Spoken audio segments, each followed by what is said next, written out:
Oi, gente! Hoje nós vamos continuar falando sobre o caráter. Vamos entender por que nós precisamos de um caráter transformado.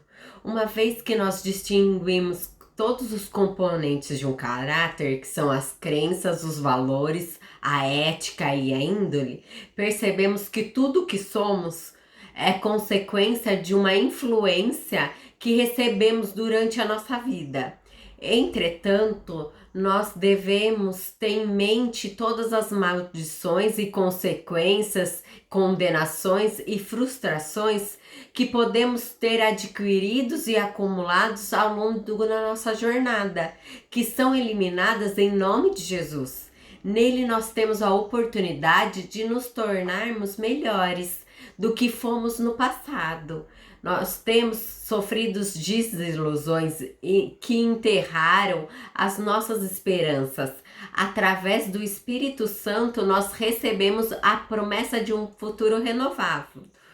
Em 2 Coríntios 5,17, se alguém está em Cristo, nova criatura é. As coisas velhas se passaram e eis que tudo se fez novo. Além da transformação, no momento em que nós aceitamos Cristo como o único e verdadeiro Salvador, nós damos início a um processo de santificação. Nós aprendemos com Paulo o desenvolvimento da nossa salvação, que está em Filipenses 2,12. Porque a salvação do nosso caráter não acontece da noite para o dia, mas ele requer muito tempo e empenho. Já justificação ela é imediata, porque é conquistada através do sacrifício de Jesus. Quando aprendemos a unir as duas faces da salvação, nós caminhamos em direção a uma nova natureza purificada e manifestamos um novo homem, criado segundo Deus. Em Efésios 4, do 22 ao 24, contudo, o fato de sermos restaurados por Deus cria distorcido na nossa construção do nosso caráter, porque muitas pessoas pensam que essa responsabilidade é única do pai. Porém, nós não podemos fazer nada e ficar esperando por essa mudança. Pode ser isso que se aconteça pelo desconforto da dor que isso gera quando nós tocamos na nossa ferida e confrontamos com o que é lançado fora. Nós mostramos a nossa superfície exposta, os nossos atos, é fruto do que está no nosso íntimo, que isso devemos entender o fundamento do cristão. Não é uma mudança de comportamento, visto que ela é apenas uma consequência. Pelo contrário, nossa atenção precisa estar voltada para uma vida com Cristo.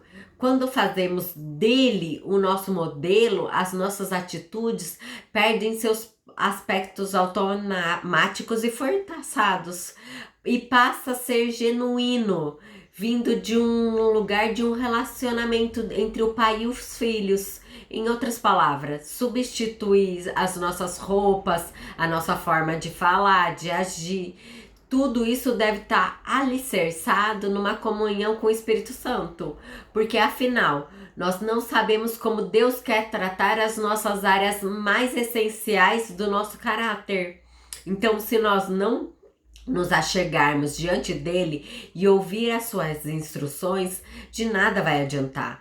Por isso, no momento em que nós passamos no secreto, nós devemos meditar, né? E é capaz de nos conduzir a ter uma submissão onde Deus age para nos curar e transformar.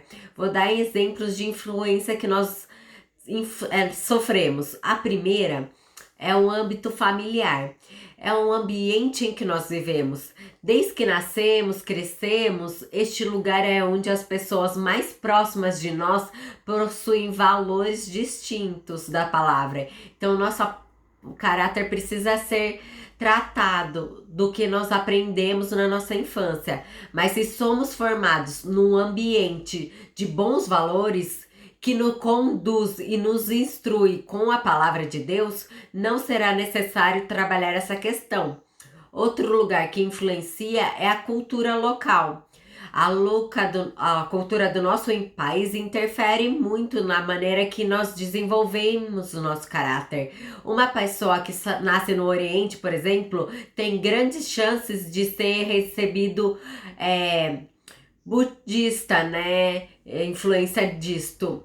Vale esclarecer que isso não significa que seus valores são maus, uma vez que seu caráter não determina se você recebeu ou não a sua salvação. Assim, muitos não acreditam em Jesus Cristo, mas eles têm um ótimo comportamento, ao passo que as suas crenças acabam de iniciar o seu processo de santificação. Talvez tenha atitudes que não condiz com o evangelho. O nosso temperamento é outro. Existem várias classificações que uma pessoa pode ter. Talvez os melancólicos tenham mais dificuldades de perdoar, manifestando desse modo uma falha no seu caráter. Mas já no colérico, as complicações surgem em situações que exigem mais mansidão.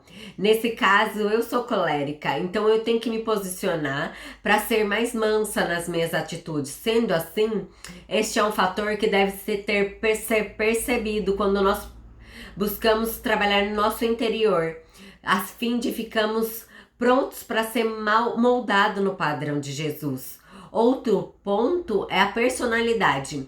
Muito semelhante ao temperatempo, a personalidade tem características de quem somos e fazemos com que nós sejamos amáveis ou orgulhosos ou ter caos, dependendo do aspecto do nosso comportamento. Diante disso, nós percebemos quão complexo é o seu caráter. Então, jamais devemos falar que conhecemos uma pessoa apenas por uma conversa ou acompanhamos ele em rede social. Conhecer de fato aquilo que existe no seu interior exige muita convivência. Somente os nossos colegas de estudo, de trabalho, família, aqueles que passam várias horas do dia conosco, podem enxergar mais do que realmente está no nosso interior e nos revela o nosso caráter. Porém, vale a pena relembrar que Jesus nunca esteve interessado na nossa aparência superficial.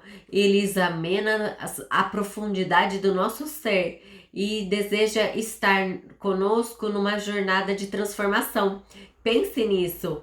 Pense no que você tem recebido de influência da sua personalidade, no seu temperamento, nos locais aonde você vive e no ambiente familiar. Ore para o Espírito Santo te conduzir e para você ser forjado no caráter de Cristo. Dê um like, se inscreva no canal. Até!